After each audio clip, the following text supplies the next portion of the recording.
Moin YouTube, herzlich willkommen zurück zu Let's Play Star Ocean The Second Story R im Part Nummer 31.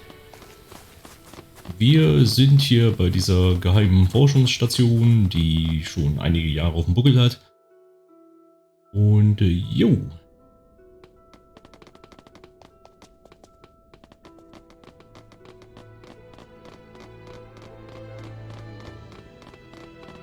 In der Zwischenzeit habe ich ja auch auf der 5, also auf der PlayStation 5 Star Ocean gespielt und kenne die Story inzwischen. Und ja, daher ist das ja jetzt auch nicht mehr blind, zumindest nicht bei der groben Story.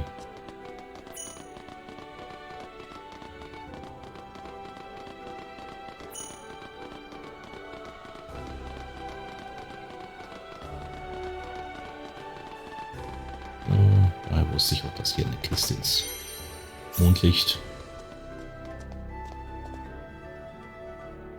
Relikte der Raumzeitreise. Reste der Teleportationsforschung von vor 700 Millionen Jahren. Heute verschlossen, aber die Spuren der vielen Experimente sind noch da. Niemand weiß, wohin der Transporter führt.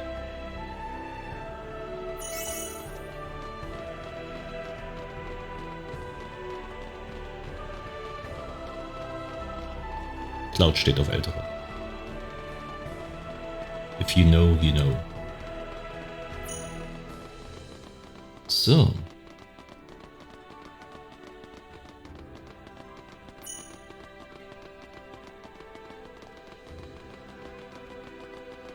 Hier noch was drin? Nee.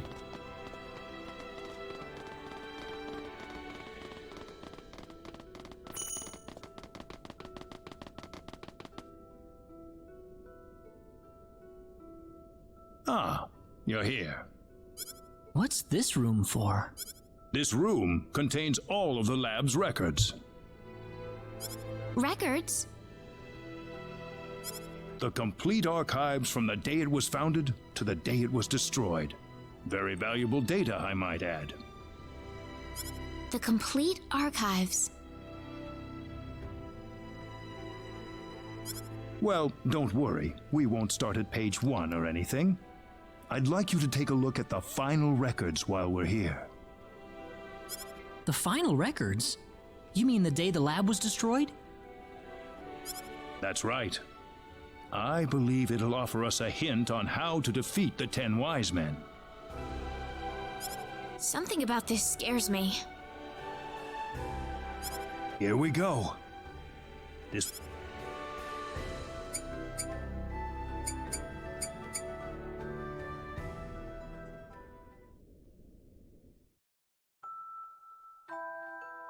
Needs Symbological Weapons Laboratory will self-destruct in 5 minutes. The building has been completely sealed off from the outside. All personnel, please evacuate calmly into the shelter area.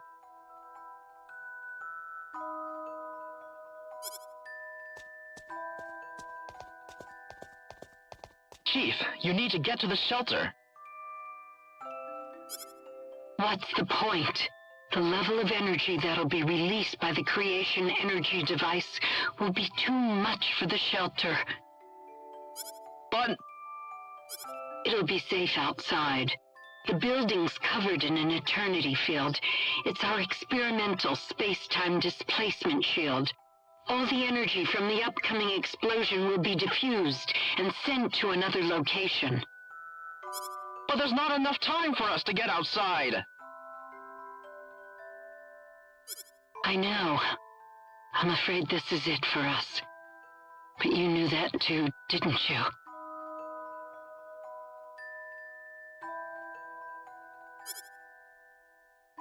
At least, there's something I can test now.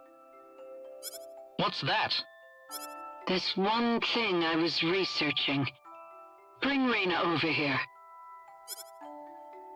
Your daughter? We're short on time. Hurry. Yes, Chief.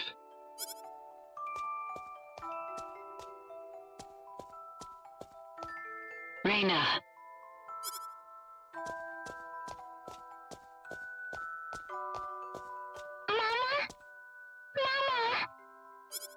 What's wrong, Rena? It'll be all right. Mama's here to help you.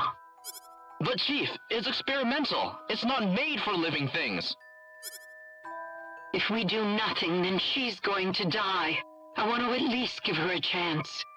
It's too small for any of us. All right. I'm sorry, Rena. I wanted to be together with you more often. But I've got a bit of an early birthday present for you. I wanted to give you a prettier gemstone than this, though. Once you'd grown up. Rena. Rena. 1 minute left, Chief. I know.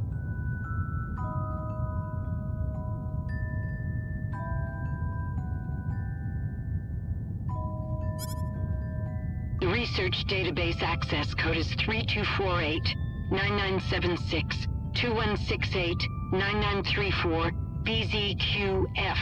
Don't use it unless you absolutely have to. Please.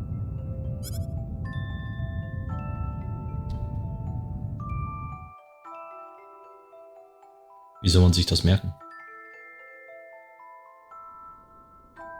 That's the complete record of the moments before the lab was destroyed. About Rena, the chief's daughter? Yes, Rena, daughter of Rena, head of the Symbological Weapons Laboratory. And, actually, if you must know...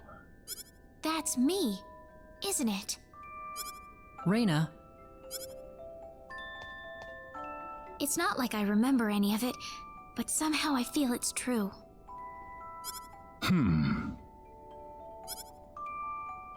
When did this accident take place? I don't know how to tell you this, but it was 700 million years ago. 700 million? As Rena said, the energy from the explosive blast was absorbed by the space-time displacement shield. I think the box Rena was put inside was small enough that it was affected by that space-time displacement. They had that kind of technology 700 million years ago? Rena's box was swallowed up inside the space-time displacement shield, along with the rest of the energy. I can only surmise that the box made the leap in time the exact moment it was supposed to have been destroyed. And then, I arrived on Expel. Yes, it certainly seems that way. So my real mother's gone, isn't she? Yes, she died 700 million years ago. It's all right. It hardly seems real somehow. Rena. Anyway, now we know the access code for the database. Let's give it a shot.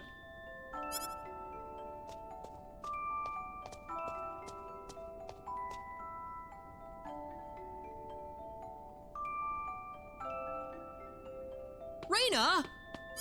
Follow her, Claude. Ja, mein immer ich.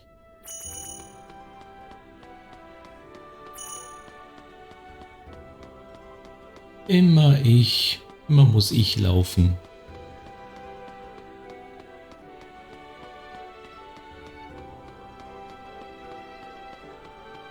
Vor allen Dingen, wie ist sie so schnell dahin gekommen, wo die jetzt ist?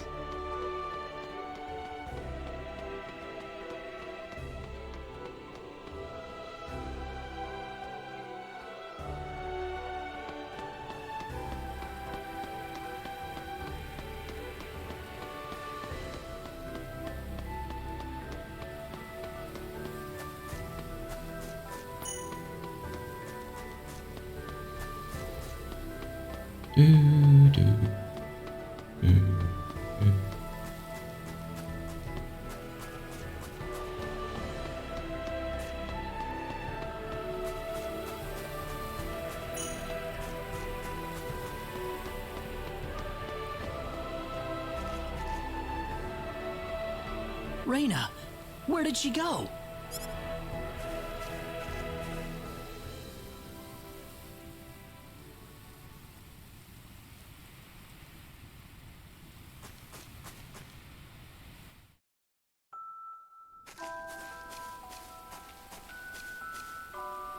Rena! I'm sorry, running off like that. Guess what? I think I kind of remember this place. Zweifelhaft. I don't have any actual memories, but the smell of the wind, the softness of the earth, it feels so old and familiar. Es ist sehr, sehr, sehr, sehr, sehr, sehr, sehr, sehr zweifelhaft, dass ein Ort nach 700 Millionen Jahren auch nur ansatzweise noch so ist, dass du dich an irgendwas da erinnern kannst. Selbst wenn du in der Zeit gesprungen bist. How long do you think this tree's been here? 1,000 years? Maybe 2,000? Me, I'm from 700 million years ago. Just like my mother.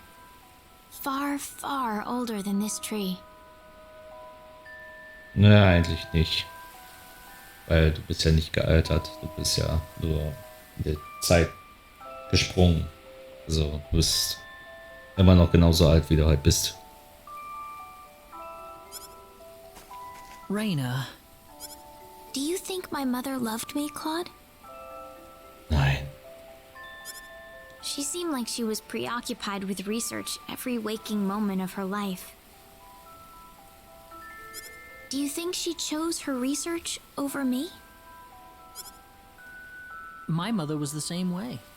Before she got married, she was a Federation officer. Then she married my father and gave birth to me.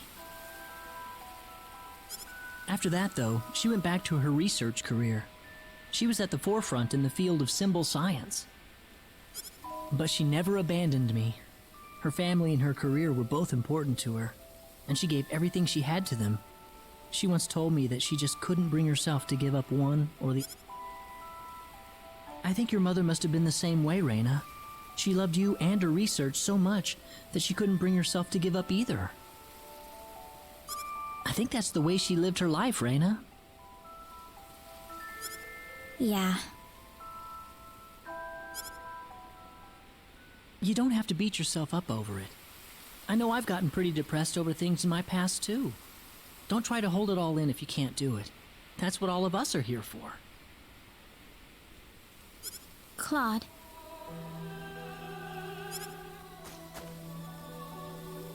Rena. You know, this place reminds me of the sacred forest. Maybe that's why you like the sacred forest so much. It reminds you of this place.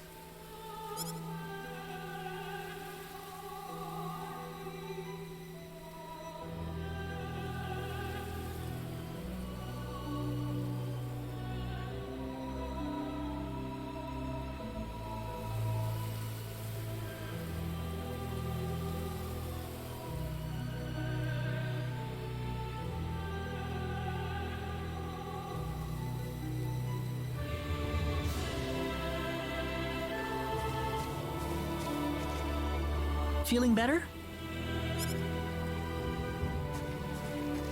Yeah, I'm sorry. You must be having it tough about your father too, Claude. Nah, I'm fine. I'm sure he wouldn't want me being sad over him. I don't think he would anyway. We better get going. Everyone's waiting for us. Okay.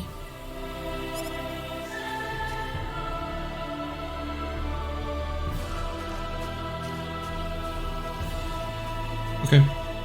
Na denn. You wouldn't, would you, Dad?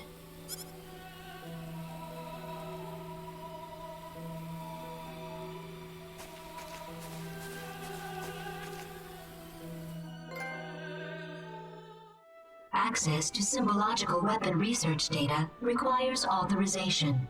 Please enter access code 3248-9976. 2168 9934 BZQF. I'm sorry I ran off like that earlier. No, Rena. I'm the one who should apologize for showing that to you in the first place. It's all right. I'd be lying if I said I wasn't surprised. But one way or another, I just had to know. Yes, I suppose so. Well, we've got the data. Let's go back to Armlock.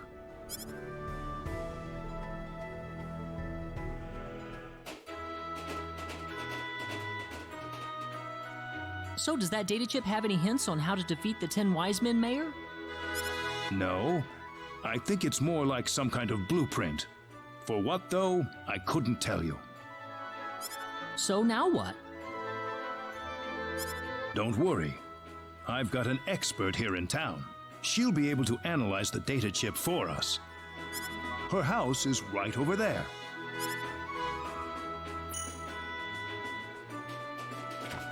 Zweifelhaft, dass irgendwas Menschengemachtes 700 Jahre alt werden kann, in dem Fall Alien gemachtes, und man dann irgendwie den Datenträger noch irgendwie auslesen kann.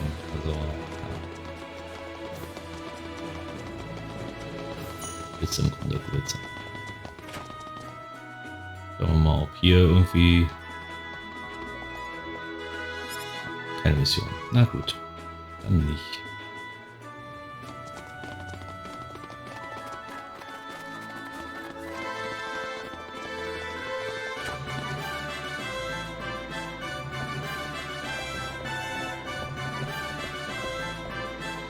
Good to see you again.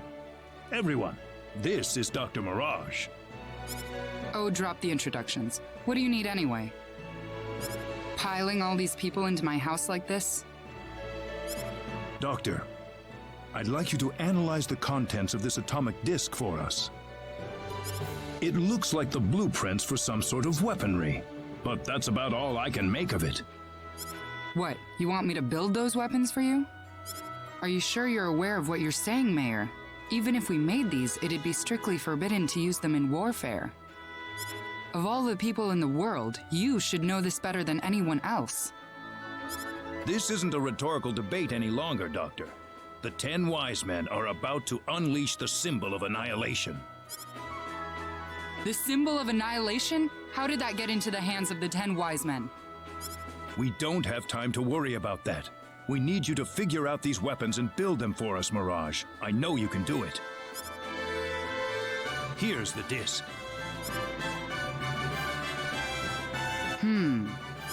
I suppose I can ask you for immunity from prosecution then, Mayor.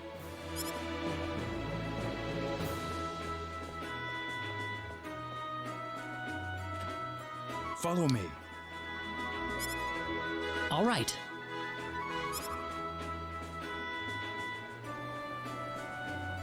This is incredible. They're powerful enough to blow away a small moon, much less the 10 Wisemen.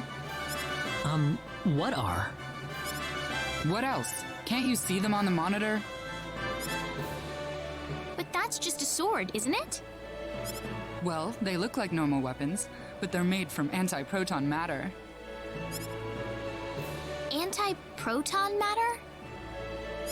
I thought that antiprotons couldn't exist in a stable state inside a normal space. You've done your homework, but the device in these blueprints is what makes that possible. Lucky for us, the 10 Wisemen aren't aware of the existence of these anti-proton weapons, nor the symbological weapons laboratory either. I think we can use these weapons to cut through the defense field they've developed. Just one catch. We don't have the materials we need. We need a supply of Leah metal to stabilize the antimatter. Leah metal? There's been a deposit of Leah metal in Manet Cave since the Old Need era. That's the only supply on the whole planet. Okay. Sounds like it's time to go mining then. It's not gonna be that easy, my friend. What do you mean? Monet Cave was moved here from another planet as part of the energy need creation process. The cave's home to an extremely rare family of monsters with bodies made out of ore. They're called Barkians, and they're all but indistinguishable from rocks. They don't have any offensive mechanism. They're just made for defense. It wouldn't be an exaggeration to say that Monet Cave itself is made from the bodies of Barkians. So in other words... Basically, the Barkians themselves are the Leah metal we're looking for. And the more mature and strong the Barkian is, the purer the Leah metal will be. So we can't get our hands on the Leah metal unless we defeat one of the Barkians. That's not all. If we want to make this stuff, we're going to need the purest Leah metal we can find. Defeating a bunch of little ones won't cut it, I'm afraid. We need a big, mature Barkian. Of course, it might wind up being more dangerous than the Ten Wisemen. Das Witzige ist, das stimmt. Ich habe ja, wie gesagt, die Story schon auf der PlayStation 5 jetzt mal durchgespielt in der Zwischenzeit. Ich fand den Kampf, also an dem Kampf bin ich öfter gestorben als im Endboss-Fight. So where's Monet Cave? Well, if we don't do anything, then the Ten Wisemen are going to take over the universe, aren't they? We'll have to give it a shot at least. Claude. He's right. It's too early to give up yet. All right. Monet Cave is on the island just west of Armlock. I'll need to give this to you. You'll need that to get into the cave. Good luck, everyone. Ja. Kraftschwert. Premium-Papier. Ring der Mentalkraft. Nein.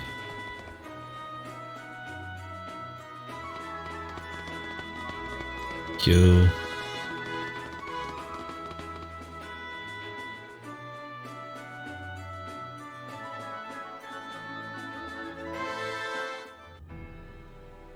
Ja, vielleicht sollte ich auch einfach erstmal ein paar Punkte farmen, oder? Wäre das nicht intelligenter? Punkte farmen.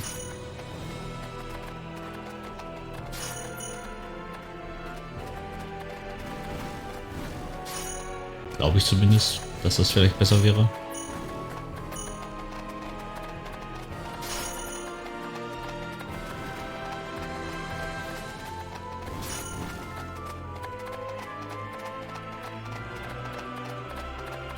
Hab ich jetzt eigentlich schon...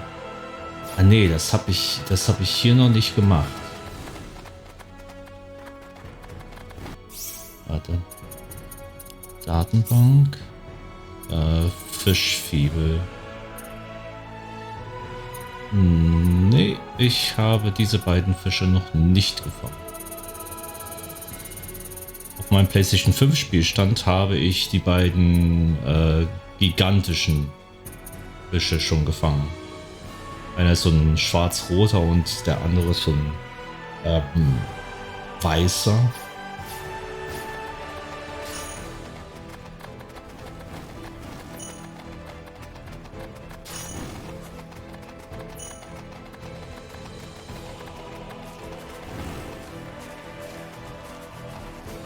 Kann man aber noch fangen, weil ich inzwischen auch weiß, dass man von hier auch noch mal irgendwie nach Expel zurück kann.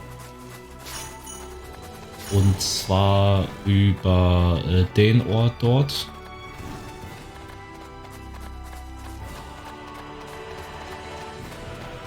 Das ist zwar dann irgendwie so eine Art Hologramm, aber man kann scheinbar irgendwie nochmal zurück. Und dann dort auch mit dem Cyanat, glaube ich, herumfliegen und die Superbosse auf der Karte machen. Und da ist dann halt auch noch irgendwie so ein optionaler Post-Endgame-Dungeon. Also ja. Also das habe ich alles noch nicht gemacht. Das habe ich auch alles noch nicht gesehen. So, Kampffertigkeiten. Zack, zack.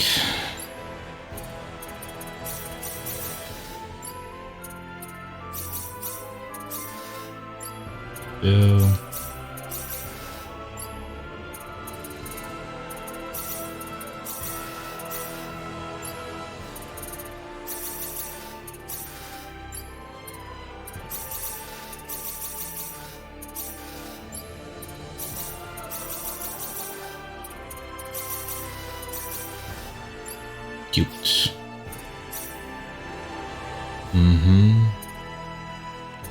Ich möchte ja eigentlich Anpassungen höher machen.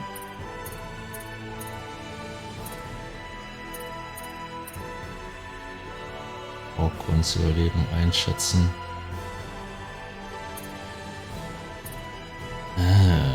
Das macht dann halt vieles auf 10.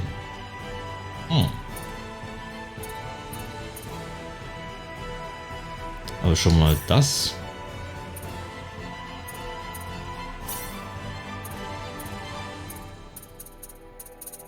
Das klingt schon mal ziemlich gut.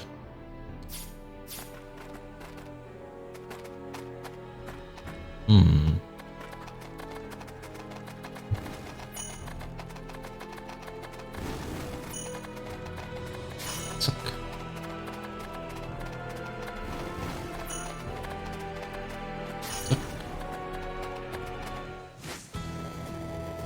So, und hier ist diese Mine.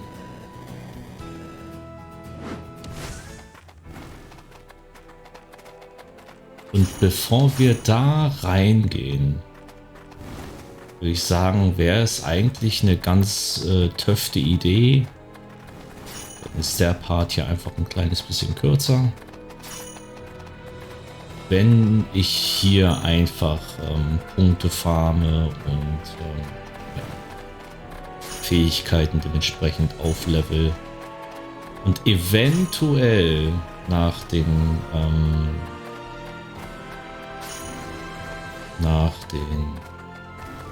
Waffen schaue.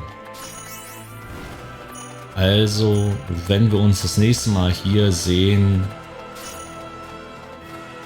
das Star Ocean ist sowieso zu einem Projekt außerhalb der Reihe geworden. Das Main-Projekt ist ja Rebirth. Ja, wenn wir uns hier dann nochmal sehen, dann sind wir nochmal hier und dann haben wir unsere Fähigkeiten verbessert. Sehr wahrscheinlich sind wir auch ein paar Level hochgegangen, klar. Dadurch, dass wir jetzt hier sowieso Level kriegen. Aber ja, mir geht es ja jetzt hauptsächlich um die Punkte. Ja, dass wir dann halt unsere Fähigkeiten verbessern können, aufleveln können und dementsprechend die Wahrscheinlichkeiten erhöhen, um die jeweiligen Waffen herzustellen. Die Herstellung der Waffe selber mache ich dann wahrscheinlich auch offscreen, weil dann natürlich auch dadurch, dass ich die Waffen halt nicht irgendwie 20 Mal habe oder sowas, sondern eher so 1-2 Mal. Muss ich natürlich dann immer wieder laden, um eventuell doch die Waffe zu kriegen, falls es dann eben geht oder so. Wohl so schnell, wie das jetzt hier gerade vonstatten geht, wäre es gar nicht so unwahrscheinlich, dass wir hier jetzt eigentlich noch in diesem Part Clouds Anpassung auf 10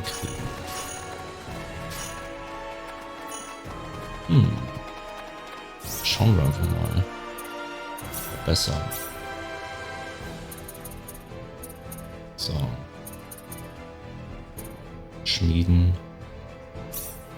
Wir brauchen jetzt noch 90 Punkte, also eigentlich 74. Dann haben wir es auf 10. Na dann. Schauen wir mal.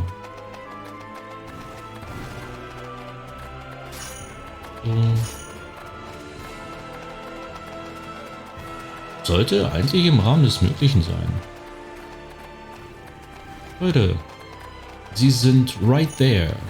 Töte sie.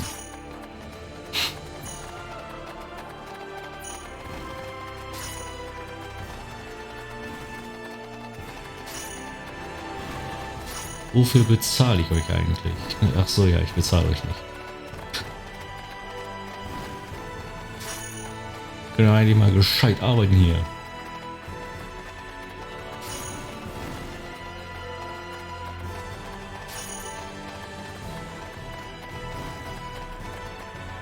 So.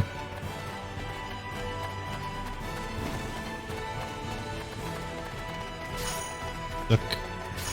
Zack.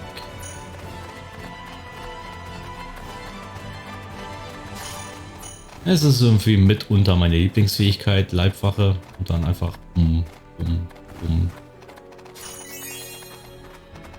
so. Und natürlich Replikation und Anpassung und ne? Das ist schon ziemlich broken. Aber ich mag so Spiele, wo man dann halt so diese Freiheiten hat, das System zu exploiten. Ne, man muss das nicht machen, das ist nicht erforderlich, um in der Story weiterzukommen.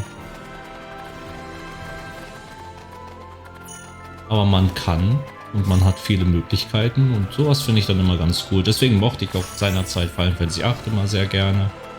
Das sehr oft durchgespielt und Kopplungssystem ist für mich sehr nice.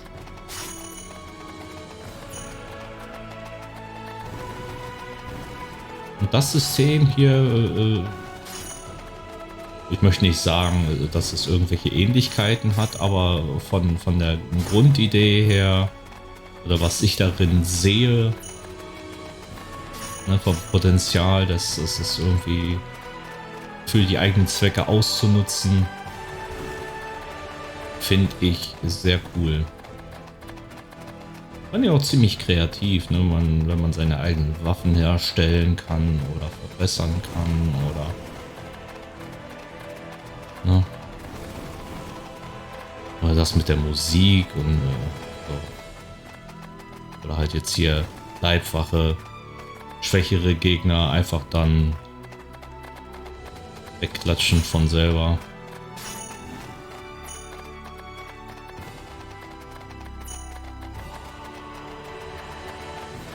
Glaube ich fast ein bisschen krasser, wenn ich dann auf Ärger aus einstellen würde, aber ich habe jetzt eigentlich gar kein so großes Interesse daran. Wir brauchen nur noch 20 Punkte. Gar kein so großes Interesse daran, das zu machen, weil die dann halt natürlich auf mich zukommen und wenn ich dann wieder in einen Zufallskampf kann man es ja eigentlich gar nicht nennen, in einen Kampf verwickelt werde, sind zwar keine Gefahr, ne, aber es frisst ja dann Zeit, in der ich hätte einfach so wegklatschen können. Dadurch, dass ich jetzt gelevelt bin, sollte ich ja genug Punkte haben. Schreibkunst anpassen. So. Dann müssten wir jetzt mal, also müssen nicht, aber wir machen es.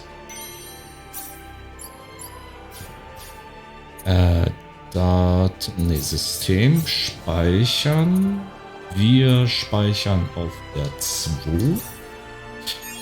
So, und gehen jetzt mal in die Anpassung rein. So, Saatklinge plus. Haben wir 3-mal. Gut. Mit Orikalkos können wir in Sylvans verwandeln. Mondstein hat eine Wahrscheinlichkeit.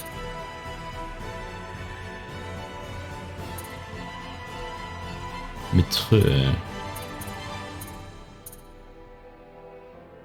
Das ist die Frage, ne? Mithril. 1 von 4. Na gut. Aber Mithril haben wir auch 14 Mal. Und Saatklinge haben wir, glaube ich, genug. Wir probieren es mal mit Mithril. Schleierdorn, Saatklinge oder Kraftschwert.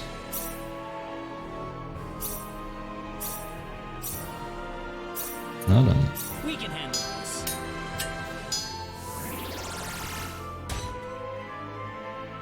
Es wurde zur Saatklinge. Na ja, gut. Wenn die Saatklinge zur Saatklinge wird. Das ist ja natürlich dann kein Verlust, ne? Aber wir machen mal jetzt alle 3. Und schauen wir mal, was herauskommt. Ein Kraftschwert und 2-mal Saatklinge, glaube ich, oder? Ja. Schwert der Wunder.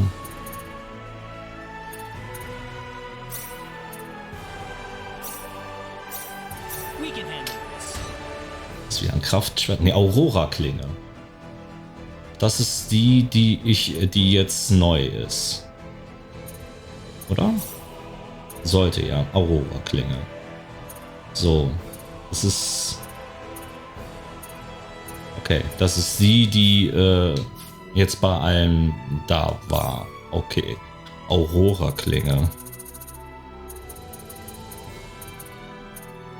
Aurora-Klinge Plus. Ein schimmerndes Schwert, das vom strahlenden Glanz des Lebens durchdrungen wird. Lichtelementangriff. Hochstufig. Chance von 50%, einen Faktor hinzuzufügen, wenn Ausrüstung mit diesem Faktor als Zusatzmaterial genutzt wird. 1200 ist jetzt nicht mal besser als meine jetzige, glaube ich. Aber kann man daraus irgendwie was machen, was irgendwas Neues ist. Senkendes Schwert würde man damit machen. Sylvans wieder. Es ist tatsächlich nur die Aurora-Klinge als Neues hinzugekommen und sie ist nichts Besonderes. Okay. Finde ich jetzt ein bisschen seltsam. Denn mein Sylvans ist krass. Das Schwert der Wunder ist so schon 1100. Schwert der Wunder. Ne? Woodwine. Sendes Schwert. Aurora-Klinge. Ist dann halt im Prinzip ein bisschen schwächer.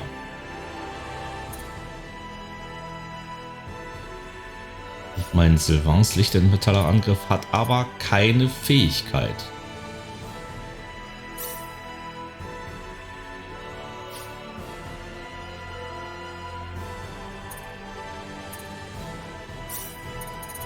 Und Aurora-Klinge hat eine Fähigkeit, ne? Hochstufig. Chance von 50% einen Faktor hinzuzufügen. Ja, why not? Wenn es ja nicht so ein riesiger Verlust ist, warum nicht? So, dann habe ich es ja doch noch in diesem Part hingekriegt. Und dann hat der Part jetzt auch eine angemessene Länge. Und dann können wir hier speichern. Und dann war es das für diesen Part. Wie gesagt, ich würde jetzt tatsächlich trotzdem noch ein bisschen Punkte farmen und so weiter und so fort. Und wir sehen uns auf jeden Fall nochmal wieder. Wir müssen dieses Let's Play ja auch noch zu einem wohlverdienten Ende führen. Und es ist ja nicht mehr so viel. Es ist jetzt noch, man geht dann halt jetzt in diese Hülle rein, holt dann das Erz für seine Waffen, bekommt die dann halt auch in diesem komischen Freizeitpark dann halt, oder man muss dann dahin. Dann kommen dann auch schon die Ten Wisemen und dann geht man nochmal dahin und dann klatscht man die weg und dann ist es eigentlich schon vorbei. So, So viel dazu. Also es dauert 3, 4, maximal 5 Parts noch, bis das Let's Play hier vorbei ist. Also ja. Hat mich auf jeden Fall gefreut, dass ihr wieder mit dabei wart. Bis zum nächsten Mal, Leute. Schaut auch fleißig in die anderen Projekte rein. Wie gesagt, Final Fantasy VII Rebirth. Von mir eine persönliche Empfehlung. Spielt es selber oder guckt es bei mir. Und ja, wie im letzten Part schon gesagt, im Juli startet dann auch Shin Megami Tensei 5 Vengeance. Sehr wahrscheinlich mit Co-Moderation. Wenn ihr da Bock zu habt, definitiv in den Kommentaren erwähnen, dass ihr das möchtet mit Co-Moderation. Dann schaue ich, wie ich meine Überredenskunst gewinnbringend einsetze. Bis zum nächsten Mal, Leute. Haut rein.